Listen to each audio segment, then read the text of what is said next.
Rappers are known for their online trolling to end in fatal tragedy, and unfortunately, these 7 rappers are an example of this horrifying trend, with the first 3 rappers on this list being gunned down within 4 days of each other. Let's start out in Los Angeles, California, where the controversial death of Indian Red Boy occurred. On July 8, 2021, Indian Red Boy was gunned down while on Instagram Live with his friend Capone, and nobody to this day has been charged with this murder. There's a male in his 20s that was shot and killed inside this car. There are a lot of bullet holes inside that windshield. We zoomed in earlier. A man in his 20s dead tonight after being shot in the face. As the gunman approaches, Indian Red Boy spots the shooter, and you can see the amount of terror that rises within him. After gunshots go off, he can be seen gasping for air as he tries to make out the word help. When Capone asks where he is, Indian Red Boy musters up his final breath saying Hawthorne.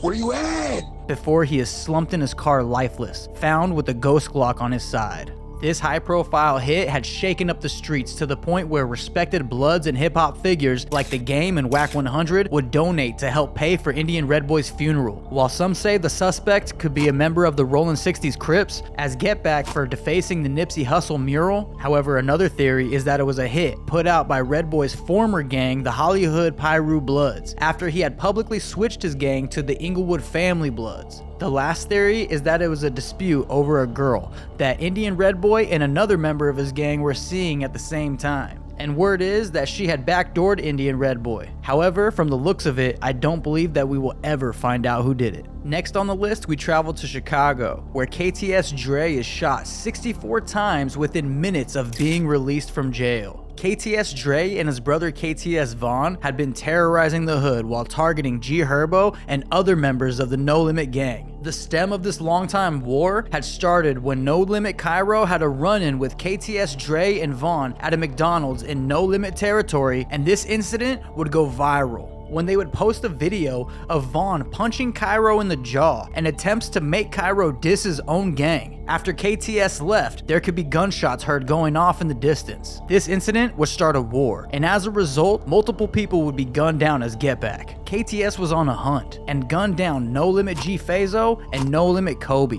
Not too long after that, KTS Dre would lose his brother KTS Vaughn to this war. After the loss of Vaughn, Dre would go on a rampage, going in and out of jail for all sorts of charges like guns, drugs, evading police, DV, and child endangerment. While Dre was on house arrest, No Limit lost another member, Lil Greg. However, in this case, KTS Christopher Mosley would actually be arrested and charged for the murder of Lil Greg. Even though Dre would deny having anything to do with the murder, that wouldn't stop him from using it to taunt his ops online. If I catch you a deal, I'm gonna beat you up because you too tough.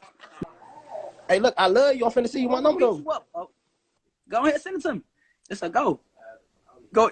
You better be in the car too, bitch. So I FaceTime. You better be outside. If I don't send it to me, you still in the house, bro. You ain't no house arrest. Go outside. On July 10th, 2021, Dre was released after doing time on a traveling violation. Dre wouldn't make it far when his ops would catch him fresh out and let off 64 shots at Dre and his family members, taking out Dre and wounding 2 others. And just like most of these other cases, KTS Dre's case would remain unsolved. However, there is speculation that No Limit Mainski could be the one responsible for the hit. We're gonna find our next story in the Bronx, New York, with Rajiz, notoriously known to be a member of the YGs. Ra would be a victim of a calculated assassination. On July 11th, 2021, police would respond after a cab driver reported this targeted hit. This would not be the first time Ra would have somebody make an attempt on his life either. The beef had sparked after Ra had survived an assassination attempt a year prior. On July 7th, 2020, 2 armed men pulled up on scooters and shot Rajiz, hitting him in the back as they made their escape without a trace. While in the ICU, Ra had refused to cooperate with the police in order to find his killer because he had other plans in mind. Coincidentally, while he was being hospitalized, Jay Rip, a member of DOA Sevside, known for their affiliation to K-Flock, had been gunned down just hours after Ra was shot. When Ra would heal from his gunshot wounds, it wouldn't take him long before he would be on Instagram Live provoking K-Flock, saying pop out right now.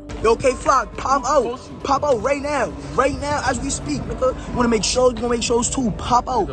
Water my mother. They would hop on IG Live where Flock would say, "Your back is messed up," referring to how his members shot Ra in the back. Your back is fucked up. You died that day. You thought you died that day. You got hit in the back. Then, on June 22nd, 2021, Raw would collaborate with Flock's Ops on a track titled BTB to further call out Southside members. It seems as though this would be the final straw when an eerily similar assassination is put on Rajiz after getting shot point blank by men on scooters while Ra was on his phone in the back of a cab just weeks after the release of BTB. When the news hit the streets, members of YGs could be seen on Instagram kicking the memorial candles of J-Rip, announcing for this gang war to continue even to this day. J-Rip, RP my heart.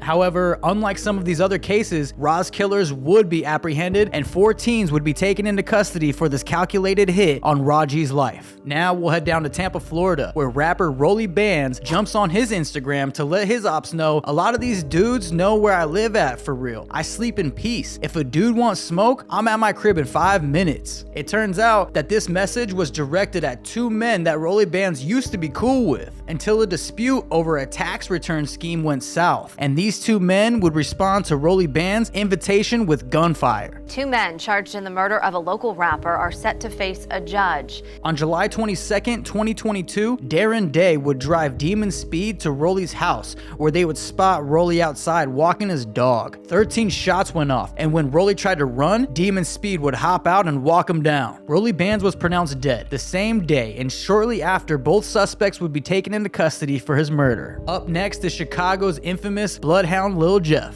Lil Jeff was a menacing figure that was known for brutally walking down on his ops, and however, would end up being the one gunned down. Lil Jeff was so comfortable with murder that he would start taking hit jobs and eventually offering a class on doing drills, but he said you gotta have 2 bodies first. I'm taking niggas to killing school. Class start next week. You gotta at least have 2 bodies though, for I ain't coming with no, if you ain't got shit, I can't work with no beginners, folks. You just gonna sit your dumb ass in this seat and whatever I say, do it. If you do anything scary, bitch, I'm smoking your ass. June 8th, 2024, as Lil Jeff and his partner in crime Q50 were out to catch Lil Jeff's 11th body, or as he would say, 11 hats. An armed Lil Jeff pulls up to the ops block, jumps out of a vehicle, and chases him into a nearby property. However, Lil Jeff would be stopped in his tracks after a gunman from inside the home would open fire on Lil Jeff through a window. After his partner Q50 can be seen making a getaway in a stolen vehicle, the original 2 intended targets would then unload their entire magazine into Lil Jeff, standing over his body from their front porch. He was hit 19 times and a total of 58 shell casings were found at the crime scene. However, when police got to the scene, Lil Jeff was nowhere to be found. Somehow, his partner Q50 had spun the block and brought Lil Jeff to the hospital. However, he wouldn't make it in time. His death would shake the city and make an impact on all of the people that knew him. Lil Jeff would go down as one of Chicago's deadliest rappers that they have ever seen. Aside from King Von, I would say that Lil Jeff was unique in the way he was committing some of the bloodiest crimes and willing to record tracks like Ah, where he would mock his victim's death cry in his lyrics after bringing them to meet their demise. It seemed as though his mom and dad were proud of the cold-blooded killer that they had created, as they would praise him the more bloodthirsty he became. Now, speaking of bloodthirsty, the deadly Julio Fulio from Jacksonville, Florida would be targeted and killed in an organized hit. While being known to kill his ops and record music videos at the gravesite, Fulio would post a video where he would share his location as he was celebrating for his birthday, which would turn out to be his last. On June 23rd, 2024, Julio Fulio would be seen trying to make a getaway inside of a vehicle as 3 men, 2 armed with ARs with shell catchers attached and 1 armed with a Glock and had an extended mag, were unloading rounds into the car that Julio Fulio was in. It turns out that this would be the 2nd attempt on his life. The Jacksonville Sheriff's Office tells us the shooting appeared to be an ambush. And not to mention, it would be the same gunman that would eventually take Fulio's life as intended. The 3 suspects would be apprehended and charged with the murder of Fulio within days of the shooting. While leaving so much evidence behind, it was a no-brainer for the police to solve this one. However, as Fulio was a victim in this story, he was known for his deadly rivalry with ATK's Young and Ace. The 2 would engage in one of the largest rap beefs we have ever seen in history, and while their diss tracks would garner hundreds of millions of views, it would also result in a trend mocking their dead ops over melodic sampled beats, glorifying murder like we've never seen before. Fulio would even go as far as to title a song List of Dead Ops, and the feud would continue after Fulio's death when Young and Ace would drop a song titled Game Over, where Ace declared his final message to the late Julio Fulio. Lastly, we end up in Philly, where YBC Duel, also known as Mr. Disrespectful, is murdered in a drive-by shooting less than 24 hours after doing a hood vlog with Brandon Buckingham. On August 26, 2024, YBC Duel was sitting in traffic when another vehicle pulled up beside him and started shooting in broad daylight, hitting YBC Duel in the chest and hand, and he was pronounced dead on the scene, while the suspect's vehicle would be found on a nearby street burned down. YBC Duel, like all of the others on this list, had the intention of taking things as far as humanly possible. Like Fulio, YBC Duel would also shoot a music video at his op's grave, except to take it a step further, he found a shovel and started to actually dig up the grave on camera and posted it to YouTube. If that's not enough, YBC Duel was also known for his involvement with a murder that happened to one of his ops while they were working their 9-to-5 job at McDonald's. And after the murder, he would drop a song titled McButtons and McNuggets. In the vlog with Brandon, YBC Duel can be seen walking through the ops territory